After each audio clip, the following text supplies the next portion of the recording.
Welcome into Clippers Countdown. As your 19-13 LA Clippers are in Game 2 of this road trip and Game 2 of a back-to-back tonight in San Antonio as they face the 16-16 Spurs and maybe the future face of the league in Victor Wembanyama, whose freaky size and ability remind you a little bit of Ralph Sampson, but with a better handle and more range, as he's up to attempting 10 threes per game at the height of 7'4". Yeah, he's more out of this world than Evie Garland. But while the Clippers haven't been able to pause time and wait for Kawhi's return, they have made the most of their 32 games without him as they continue to get 30-plus point performances like this from Norman Powell. Norm crosses over, takes it down Main Street, left-handed layup, trickles through for two. Norm left wing, open for three. Bullseye! Norman Powell cuts the Pelican lead to just one. Norm, a team high 30 on 23 shots, left wing three. Got it! Norman Powell, a double bicep flex towards the Pelican bench. Offensive rebound, Derrick Jones Jr. over to Norm. Euro stepping, cooking, rolls in the layup. 35 as he screams towards the crowd. And it's a silencer here in New Orleans. Timeout, Willie Green. Norman Powell had 16 in the fourth quarter alone, finished with those 35 points for the game as the Clippers came back down 14 to win in New Orleans last night, 116-113. Here was Norman Powell post-game on FanDuel TV with beat writer and reporter Lauren Rosen. Think we got it? You know what? How about this? Rock the vote instead. Just vote for Norman Powell. NBA.com/Clippers/vote for Mr. Addition by Subtraction. He deserves to be an all-star this season. Now, can the Clippers get one more victory in 2024? Tip time from San Antonio on New Year's Eve between the Clips and Spurs is just about 59 minutes away. Coming up on the show, La Murray of The Athletic will join us. Plus, we'll get to your radio voice of the Clippers and Carlo Jimenez next. You're listening to the Los Angeles Clippers Audio Network.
Thought I was dead.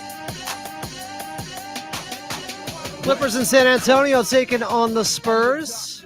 Tip-off is just about 58 minutes away. Welcome back in. I'm Adam Osland. Happy New Year, everyone. Clipper Nation especially here. Coming up, You're going to hear from the assistant coach, B. Shaw, or Coach Lou, or we got somebody for you. But first, we got Carlo Jimenez on from San Antonio. Carlo, my guy, how we doing? Adam, I'm doing good. I was just writing down my questions for B. Shaw coming up soon here. But other than that, all is good. We made it to San Antonio before the rodeo, which was always a good thing. And I'm ready to go. Last game of the year, Adam. I can't wait to say see you next year at the end of the broadcast. I will, 100%, so just be ready for it. But I'm good. Feels like we never left a basketball arena. I just was transported from one arena to another one. Clippers, at least you were transported during the win. They won 116 to 113 last night in New Orleans over the Pelicans. Norman Powell stating and making his case to be an all-star. 35 points, went 13 of 27 from the floor, but had 16 of those 35 points in the fourth quarter. Just doing special stuff for this Clippers team right now without Kawhi Leonard. Unbelievable stretch, Adam, that he has been on. You think about the way he gets downhill, he attacks the rim. What was so impressive is in that game, Adam, he didn't shoot the lights out from outside the arc. I mean, 4 of 12 from 3 is not a regular Norman Powell experience, who shoots 46% from 3 on the season. That's top 5 in the NBA, yet he still was able to finish with 35 points, 13 for 27 from the field. He got downhill, he got to the rim, he beat guys down the floor. He's 4th in the NBA in fast break points per game this season. Norman Powell knows how to take advantage when the defense isn't set. We saw that in that game. And more importantly, Adam, we just saw what we saw a lot last year, but now I think at an elevated level, the confidence of Norman Powell in clutch situations just continues to be at an all-time high. You talked about it at postgame, but 16 points in the fourth quarter. A majority of his points coming after the first quarter. He was excellent for the Clippers. Big Zoo was also dominant again, getting a bigger opportunity this season. Maybe some more addition by subtraction going on. But 20 and 16 last night, his 8th straight double-double. And he's been a force on both ends. He has. I mean, his ability to get blocks underneath the rim, Adam, he's top 5, I believe, in the NBA in defensive and opponent field goal percentage under 3 feet or towards the iron, so around the rim, if you will. And Ivica Zubac led the NBA in that category a season ago with opponents with 200 or more attempts. So for him to be able to be a two-way star for this team, leading them in blocks per game right now, but then also over the last 7 games, Adam, he's averaging 20 a contest. I mean, for Ivica Zubac to average 20 points a game. We came into this year and we both looked at each other and we said, Big Zoo's got to take a step up, right? We feel like Ty Lue, the coaching staff, knew this. What numbers would you put it at? Anybody probably would have been happy with a double-double. The guy's averaging 20 and 14 in his last 7 games. I mean, it's ridiculous. 16 points, 15 points on the year, and 13 rebounds. A machine for this Clippers team. He continues to take a step up. And I think similar to Norman Powell, yes, he's getting more opportunity, but there is a lot of growth out there for Ivica Zubac. He also had 4 assists last game. Clippers 11-1 when he has 4 more assists. Clippers were down 14 in the first half. They were able to withstand 18 made three-pointers by the New Orleans Pelicans. You know, good teams find a way to win when they don't have their best, and even when the opposition maybe does, because New Orleans couldn't miss from the outside. No, 18. They hit a season-high 18 threes at him on almost 50% from the field. The Clippers, as Chris Dunn told us pregame or postgame, said, look, that's the NBA. Sometimes teams get hot. You have to be able to weather that storm. And the Clippers did that against the Pelicans. They got their best shot. 100%. They got New Orleans' best shot of the season. They took it on the chin, and they were able to bounce back. Incredible opportunity by the Clippers to be able to show the fight down the stretch. Really, Adam, when you look at that game on the whole, turnover is obviously a big issue. They didn't get back on the defensive end, but they played enough good basketball to steal the win. And at the end of the day, the win is what matters. James Harden came through, although he didn't have a made shot in the fourth quarter. He knocked down 4 clutch free throws late to ice this one, to put it away. Those were big-time shots at the free throw line, and I just like the way this Clippers team, as you mentioned, they have been closing during clutch time as of late.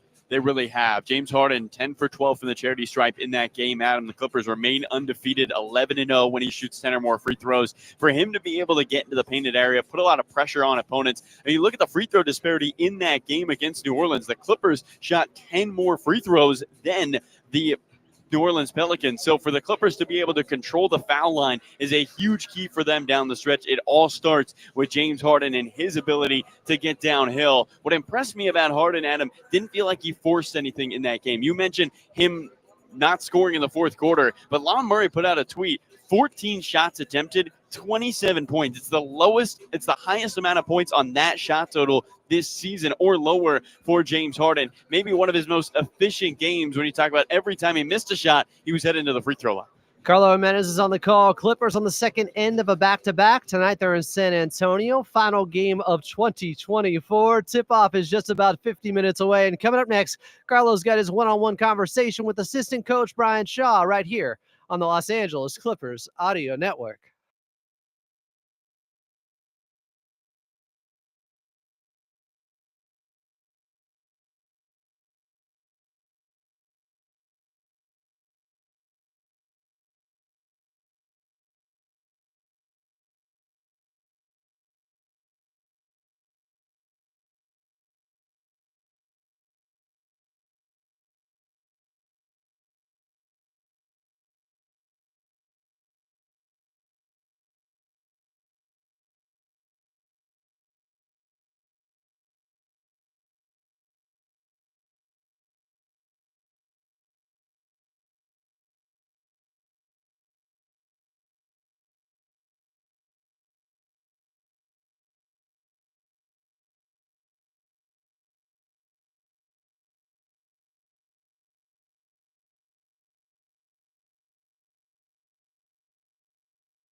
Clippers in San Antonio.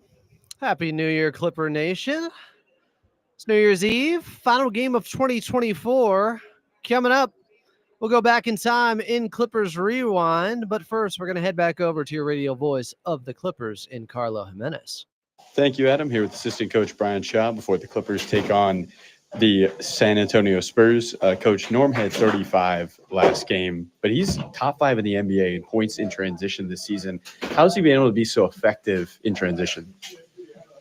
Well, the opposing teams have to be able to close out to him out to three-point range, and he has the unique ability to be able to not only shoot from deep, but also attack the basket off the dribble. So if you overcommit and try to run him off the three-point line, like I said, he's more than capable of getting to the basket and finishing at the rim or getting fouled and getting to the free throw line. And so you kind of have to pick your poison. The combo of Norm, Zoo, and James has scored 20-plus in 6 games this year. Just for context, a season ago, Kawhi, PG, and James scored 20-plus each just in 7 games. Why has this trio been so effective? How do they play so well off of each other? Well, Norm is just a natural-born scorer. He is this generation's Benny Johnson. As I've said many times, James has always scored the ball, well. And I think the biggest thing is, Zoo. We're playing a lot more through Zoo. He has a great touch around the basket, shoots a high percentage in and around the paint. And, so with his improvement, us emphasizing more, getting the ball down low and playing through him, it just opens it. Each one opens it up for the other. Last one for you, Coach. Last game of the year. What are your New Year's resolutions for the team? For the team, I just want us to keep playing to our potential, keep flying around, keep racking up wins, and just competing. And we'll live with the results of whatever happens after that. Thank you so much. Best of luck. All right, thank you. Carlo Jimenez there pregame with assistant coach Brian Shaw. Clippers in San Antonio, second night of a back-to-back. They're taking on the Spurs. Tip-off is just 45 minutes away. Coming up here on Clippers Countdown, we'll go back in time and Clippers Rewind right here on the Los Angeles Clippers Audio Network.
Clippers and Spurs from San Antonio. Final game of 2024 for your Los Angeles Clippers. Welcome back in. I'm Adam Oslin. This is Clippers Countdown. It is the back end of a back-to-back here. Clippers got the 116-113 victory last night in New Orleans over the Pelicans. Still to come here in the pregame show, we'll have La Murray on from The Athletic. But first, we're going back in time in Clippers Rewind, back to May 2nd of 2015. Almost 10 years ago now, in theaters at the time was the second Avengers movie, Age of Ultron. Fast and Furious 7 was out, and Paul Blart Mall Cop 2, if you were interested in that. The biggest song on the radio was Uptown Funk by Mark Ronson and Bruno Mars. Bruno Mars opened up the Intuit Dome with the first show there. And the Clippers, they were in a Game 7 against the San Antonio Spurs in the first round and needed a big bucket lead. Barnes gets the entry pass to Blake Griffin. The clock begins. Blake hands it off at half court to Chris Paul. Picked up by Green. Chris on the move to the foul circle, to the foul line, to the rim with the right hand off the window. It is in! Oh my goodness! Chris Paul with the shot of his life. 1 second to play. 111, 109. God bless Chris Paul. Oh my goodness. Brian Seaman on the call there. Yes, one of the biggest shots in the history of the franchise. It would send the Clippers to the second round.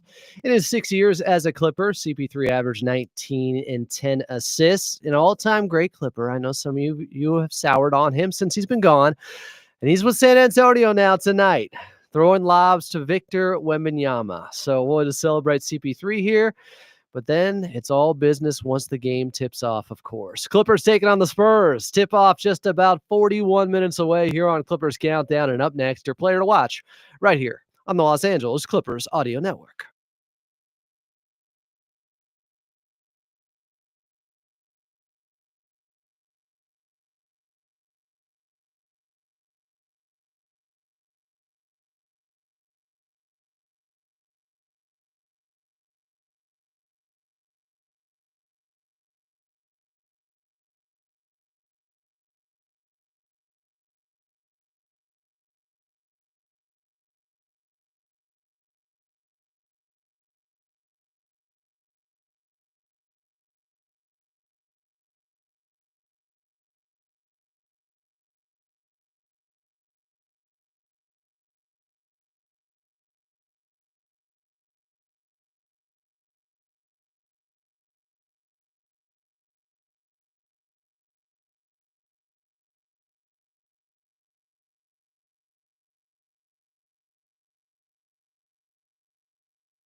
Clippers taking on the San Antonio Spurs in San Antonio. Welcome back in. I'm Adam Osland. This is Clippers Countdown. Coming up, we got La Murray of The Athletic on the show. Plus, we'll get to your injury report. But first, this is LA Clippers basketball.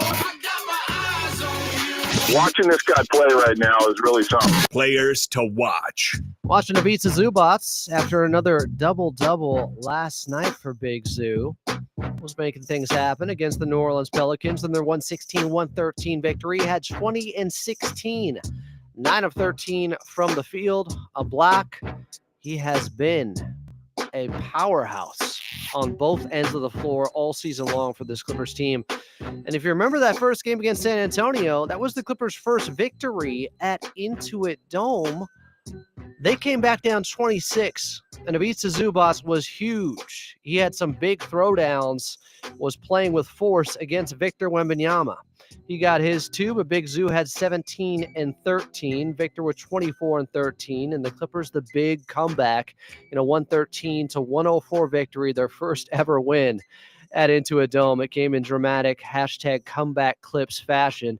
Just want to see Big Zoo continue to play to his size, keep playing with force out there, and just try to get the best of Victor Wembanyama. Not easy, but you got to make him work on the defensive end. Try to punch him into the rim. We've seen a lot of that from Big Zoo so far this season against his opposition. All right, Clippers taking on the Spurs in San Antonio. Tip-off 35 minutes away, and coming up, we got La Murray. But next, we'll get to your injury report right here on the Los Angeles Clippers Audio Network.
Clippers and Spurs from San Antonio. Tip-off's just about 34 minutes away here on Clippers Countdown. I'm Adam Osland. Still to come, La Murray of The Athletic in the very next segment. But first, let's get to your injury report brought to you by Prize Picks. Download the app today and use code KLAC to get $50 instantly after you play your first $5 lineup. Prize Picks, run your game. Spurs are healthy and ready to go, including CP3, former Clipper great. As for the Clippers, still no Kawhi Leonard.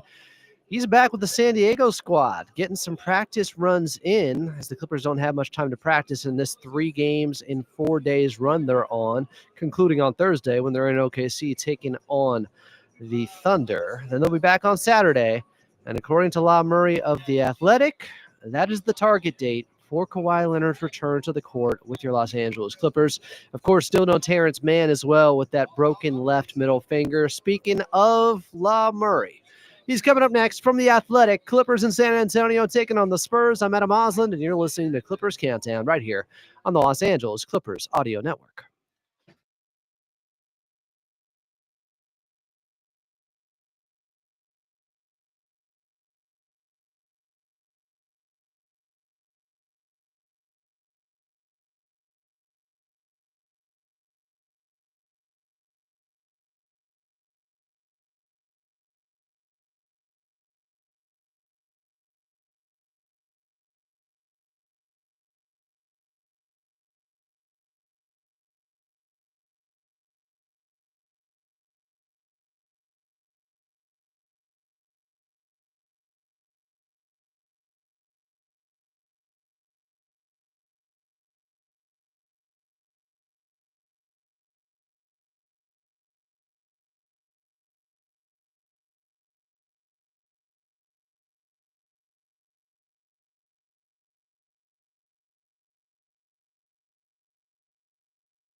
Happy New Year's Eve. Clippers, final game of 2024, and they're in San Antonio taking on the Spurs. Tip-off just about 30 minutes away here on Clippers Countdown. Coming up, we'll get to an NBA out-of-town scoreboard and back to your radio voice of the Clippers in Carlo Jimenez. But back on the show, second straight day, is La Murray of The Athletic. Follow him at La Murray, the NU. His latest is an updated NBA power rankings where he has, La, can I give away where you got the Clippers at? Or can you tease it out a little bit here and just tell me your assessment of them so far, and then maybe we can get to the number? Hey, they're in a good place. They're in a good place. Well put, well put. Check out the article. Subscribe to The Athletic. La Murray is the one. This is the guy you need to be subscribing for. So, La, yesterday's ball game, did you see it as the Clippers just weren't good enough on the defensive end, or was it more about the New Orleans Pelicans and CJ McCollum just hitting some tough shots from distance as they had 18 threes? Yeah, I give it a lot of credit to the Pelicans. They had time off. They had practice. They had a losing streak. They had everything you need to put a good performance together. And I just thought that they did a good job of making shots. They did a good job of, just because the team has five, in the Pelicans case, they only had 5 wins coming into the game. But I just feel like the Pelicans did a good job doing the things that they do well, the things that we talked about before the game on yesterday's show. They force turnovers. They are physical. They have good offensive players. It's just a matter of actually putting a full game together. So I think the Clippers defense, it got better as the game went on. They realized that they needed to make things harder as far as the perimeter. You don't go into a Pelicans game thinking the Pelicans are going to shoot threes. They made 11 threes in the first half. They averaged that many threes a game, And so once once things regressed to the mean, it helped the Clippers out. Yeah, just 2 3-pointers made in the fourth quarter by the Pelicans. When they started the game was 7 in that first quarter. And only 5 attempts, too. Yes, sir. You spoke this one into existence. You were asking for a 30 ball from Norman Powell. He had 35 on 27 shots and just was so capable of getting downhill and pushing the basketball. It wasn't just him knocking down a ton of threes. He was only 4 of 12 from the outside, but showing off the explosiveness to his game out there. Yeah, and he needed every bit of it. 29 points would not have won that game last night. Just doing some math. So he needed to score. He needed to score in the fourth quarter, especially. He needed to score when the Clippers were down by 14 in that second quarter. So it was a really good job by Norm. He did it at I want to say all 3 levels, but he gets to the paint. He does hit the 3. He got to the free throw line. And so I just feel like the difficult thing is because they were down by 14, he had to play so many minutes on the front end of a back-to-back on the road. So that's going to be tough, and we'll see if there's a tax that comes with that tonight in San Antonio. Yeah, last 5 games for Norman Powell, averaging just over 39 minutes per game. What percentage chance would you put on him being an all-star this season, Norman Powell? I'd give it a 25% chance, and I wish it was higher. It's not him that he's fighting. It's the strength of the Western Conference. It's the fact that reputation goes a long way. His own teammates are going to make it tough on him because I don't know if James Harden and Ivica Zubac, who also are deserving of an all-star berth, given what Zoo's done on the glass and the defensive end and as a scorer, and then obviously with James being a winner, basically. Like, he has led this team as a primary playmaker, and they have exceeded expectations. James is going to get a lot of credit for that. I honestly think Norm is the most deserving of the 3 as far as an all-star berth, given how he has raised his game and has come through and consistently led this team in scoring.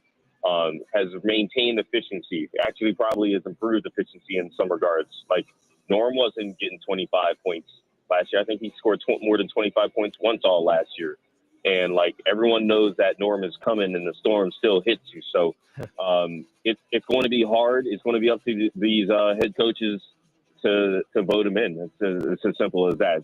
But that's a high chance. I don't really go on the high end of these things. So even me saying 20-25%, that's better than what anyone would have said over the summer. You mentioned James Harden there, what he's been able to do, but I've noticed a trend with an uptick in turnovers basically since he had those 8 days off when he missed the game against Houston and had just an extended period of rest. But has that disrupted his timing at all, or is this still just usage rating and they're bound to happen with James Harden? I don't see no uptick, to be honest with you. I mean, day one, he was turning the ball over. So, like, it's been an issue all season. He's been the main part of it. The fourth quarter has been the worst part of it. And, I mean, we can say, yeah, James just needs to be better. But, I mean, if James is going to have the ball in his hands, he's going to turn it over. Like, the closest James has ever been to being a great caretaker to basketball is the James Harden that you saw last year when he didn't have to do nearly as much with the personnel on the floor. And to be honest with you, I still don't think he has to do as much. A lot of these turnovers are just kind of soft turnovers. You know what I mean? Like, bad passes. When you look back at them, he's just not taking care of the ball. I will say tonight should offer some kind of relief. The San Antonio Spurs are not interested in taking the ball away from opponents. What they are interested in is keeping you off the free throw line. So if the Clippers are going to have turnover issues tonight, that's a huge issue, because the flip side is a lot of teams that want to force turnovers are going to put you on the free throw line at a high rate. The Spurs are the opposite of the Pelicans and a lot of other teams that are really aggressive and have given the Clippers problems. Like, the Spurs are not going to force turnovers, but they are more about just not letting you get to the free throw line.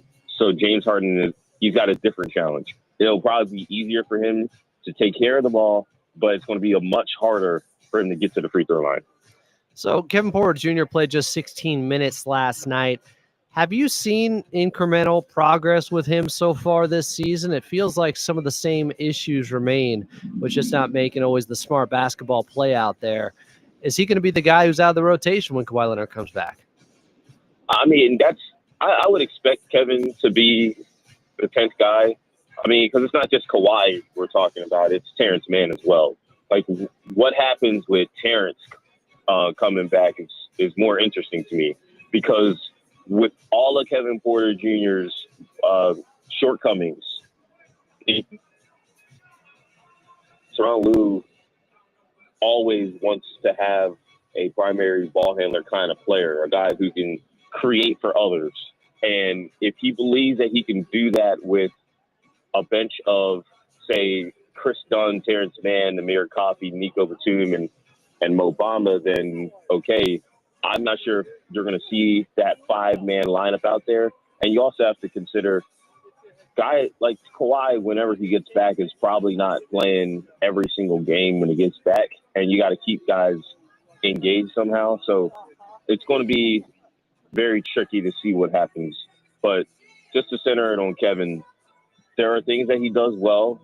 You can always tell when he's out of rhythm. He didn't play Friday night, and it showed. He had some misses around the rim to go with, the difficult shot selection and shot making at times. And at the same time, he's going to help them because he's a body out there who they don't have to worry about defensively. He'll make some plays, and he'll play hard. And so it's been a long process.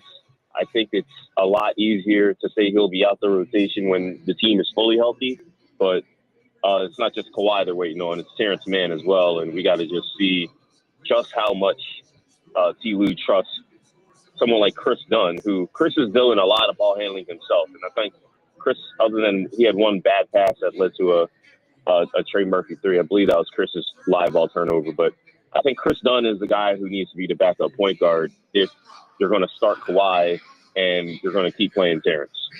Law Murray is our guest here as we get set for the Clippers in San Antonio taking on the Spurs. Just two more for you here, Law.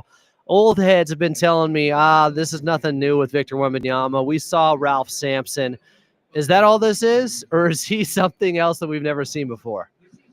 I feel like you're looking at a Twitter account that we need to keep off TL, man, or something. I'm not going to say a whole lot more than that, but people, come on now. Ralph Sampson, we're talking about a player from 40 years ago. I'm a Hall of Famer, but like Ralph, no one is looking at Ralph Sampson. And again, respect to Ralph Sampson, but Ralph Sampson played well for like 3-4 NBA seasons before his body completely broke down, and Victor Wembanyama has done things that Ralph Sampson never did. Period. But let's just put it that way. He's a generational defender now. Like, look at the blocks, look at the steals, look at the impact of what the Spurs were the last year before they drafted him, and look at where they are now. Like, they're a competent defense, and they still have a lot of roster imbalance. They have Chris Paul, who's the oldest point guard in the league, not to mention a small point guard at that. You have Harrison Barnes, who the Kings didn't think of enough to retain him. And you have a bunch of guys that, for the most part, are young in their careers. They only play like two other guys in their prime. That's Devin Vassell and Keldon Johnson. So Wemby's defensive impact is real. And then on the offensive end, he has really low floor because when he doesn't make shots, it can get a little ugly. He likes the jumper. He's not in the paint as often as you prefer. He turns the ball over a ton. But we're not talking about that. We're talking about a year 2 guy, a guy who I believe turns 21 next month or this week, something like that. We're very close in birthday, so I should know. You will know when he turns, when his birthday is here. He's a very young player, and you see the skill level at his height and at his length. He's only going to get better, and he's shown some pretty good durability as well. That's the thing that I've been really pleasantly happy to see. So I don't know. We got to stop comparing dudes, even to Hall of Famers. We got to stop comparing to Wemby to people. Like, Wemby is his own person and his own player, and he's going to definitely change how we watch the game for sure, in a positive way, I might add. He is La Murray of The Athletic. Again, his latest, which is a must-read, NBA Power Rankings. Knicks, Timberwolves on the rise as the ball drops on 2024. Check out where he's got the Clippers ranked in there. Subscribe to The Athletic and follow him at La Murray, the NU. La, my friend, Happy New Year. Appreciate you. We'll talk to you next year. Hey, thank you, and enjoy the games, Adam. Coming up next, we'll get to an NBA out-of-town scoreboard plus Carlo Jimenez right here on the Los Angeles Clippers Audio Network.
Clippers tied up at a post in San Antonio, taking on the Spurs. Tip-off just about 15 minutes away. Coming up, we got Carlo Jimenez on. But first, let's get to your drive around the league. Brought to you by Toyota's electrified lineup, including hybrids, plug-in hybrids, all electrics, and even fuel cell electric vehicles. So you can choose exactly the type you need for your lifestyle.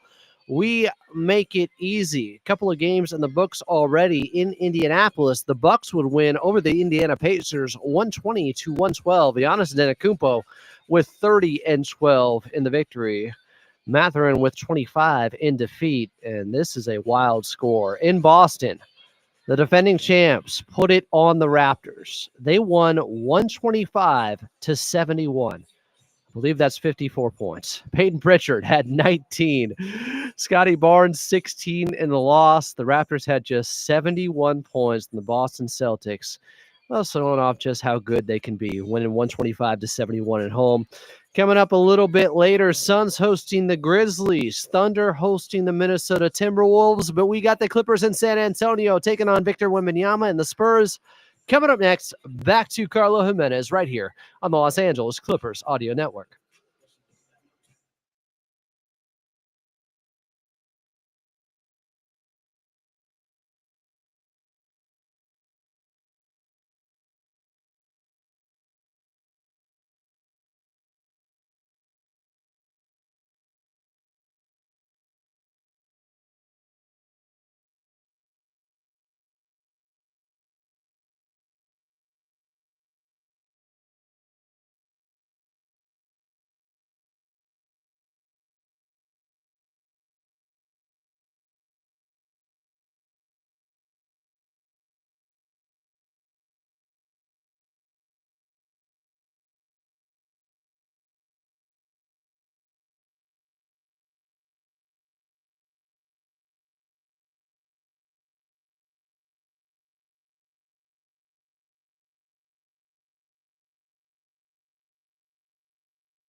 Clippers in San Antonio taking on the Spurs. Tip-off just 11 minutes away. Here on Clippers Countdown. I'm Adam Osland. Still to come, we'll get to your keys to victory, but right now, I'm back out to your radio voice of the Clippers in Carlo Jimenez. So, Carlo, looking at the San Antonio Spurs team here, where have they thrived? What are their strengths and weaknesses so far this season? It's a good question, Adam. When you look at this Spurs team, they're a great second half group, which is something the Clippers will have to be wary of today. They're top 10 in the NBA in second half net rating. They're bottom 10 in first half net rating. And a big part of that is they're just finding more because they have a veteran like Chris Paul leading most of their offense, Adam. They're a plus 10 when Paul is on the floor, and they're a minus 5 when he is off the floor. One thing about this Spurs team, they brought in a lot of veterans, and that was on purpose. They bring in Chris Paul, they bring in Harrison Barnes to be the leaders of this group, a very young team, and they've been in a lot of games as of late, 2-3 in their last 5, but all 3 of those losses were 2-possession ball games. It has been very close for San Antonio. They're going to try to shoot the threes. They're making more threes this season than they ever had in their franchise history, shooting the 7th most this season in the NBA, and that's how they'll try to get the offense going. Of course, when you got a guy that's 7'4", taking almost 10 3-pointers per game, that'll help you get him up from distance and raise up that number. What have you seen with the progress in his second year from Victor Wembanyama? You mentioned it, but the three-point shooting has just been on another level. He has been excellent getting downhill, but also spraying it out for 3, leading the NBA at 4 blocks. He has already 100 blocks on the season, Adam. Second place for the entire league is Walker Kessler, who has 69 blocks. So you just see the difference in somebody like Wembanyama versus the rest of the league. But also just looks more comfortable and more assertive on the offensive end. That's the biggest thing. That's what Mitch Johnson, who has stepped in here for Greg Popovich this season, talked about pregame. He said Victor Wembanyama is playing with more assertiveness offensively. It's why he's 9th in the NBA in points per game at 25.5 and shooting 36% from 3. So the Clippers got their first victory at Intuit Dome against the San Antonio Spurs. They were down 26 in that game. I thought it was one of the best games of his young career for Ivica Zubac because even though he started off slow, even though he got blocked by Victor Wembanyama, which is going to happen, he kept playing hard. He kept attacking late, and it paid dividends as the Clippers completed a 26-point comeback. I think San Antonio is going to remember that. But Big Zoo, my player to watch in this one for the Clippers. Who do you got, Carlo?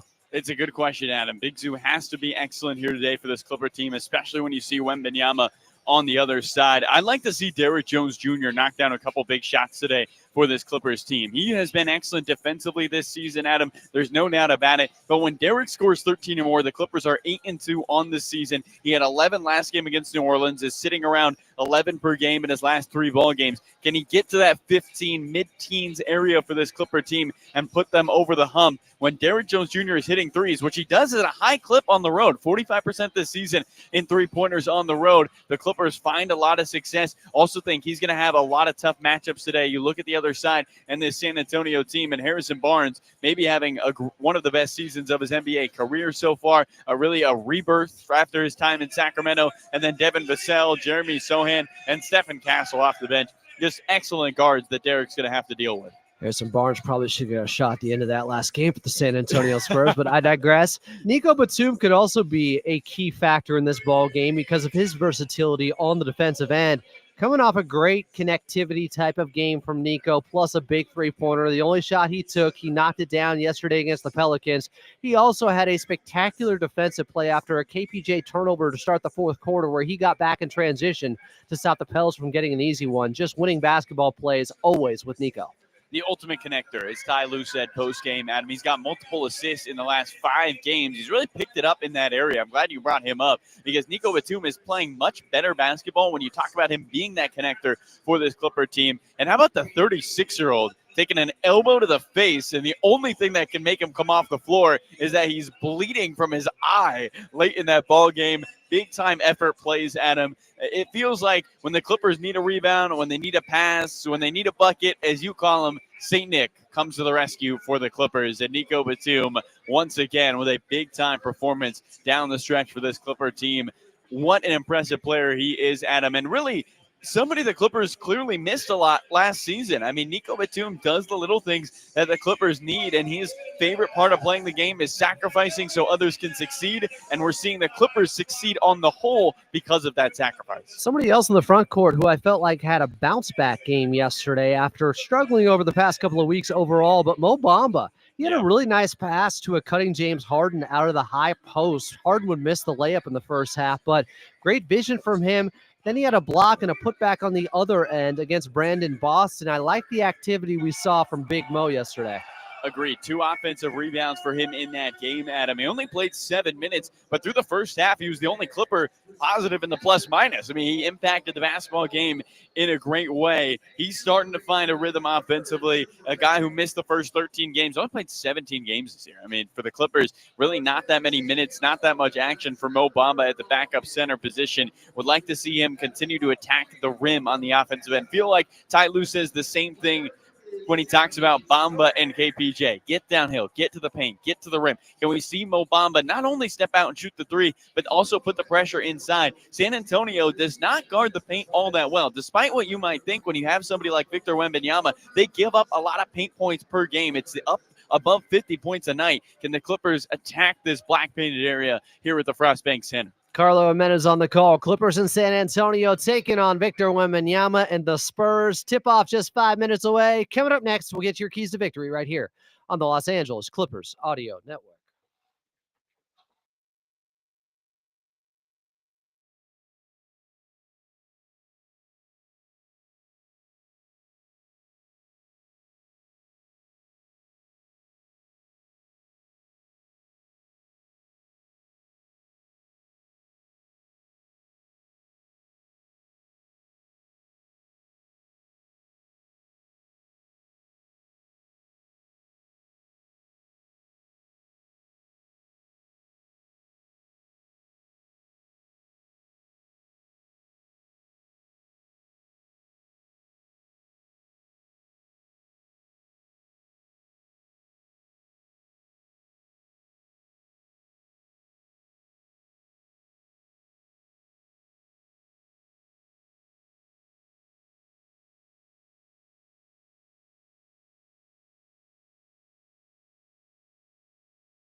Clippers and Spurs from San Antonio. Tip-off moments away. Let's get to your keys to victory. San Antonio, well, they get up a lot of threes. They're only shooting 34.8% from the outside. Keep them there, especially coming off a game where the Clippers gave up 18 threes to a team that was shooting 33% from distance, although a lot of that was just some hot shooting from CJ McCollum yesterday against the New Orleans Pelicans. In wins, Harrison Barnes is shooting 5% better from the field and from three and scoring 3 more points per game. Do not let him get going. Also in wins, here's a peculiar stat. CP3 in wins is shooting 14% better from the field. He goes from in losses shooting 35% from the floor to 49% from the floor in wins and 12% better from three in wins. Don't let CP3 start to cook. All right, here we go. Carlo Jimenez on the call for the Clippers and Spurs from Frost Bank Center in San Antonio, and tip-off is coming up next right here on the Los Angeles Clippers Audio Network.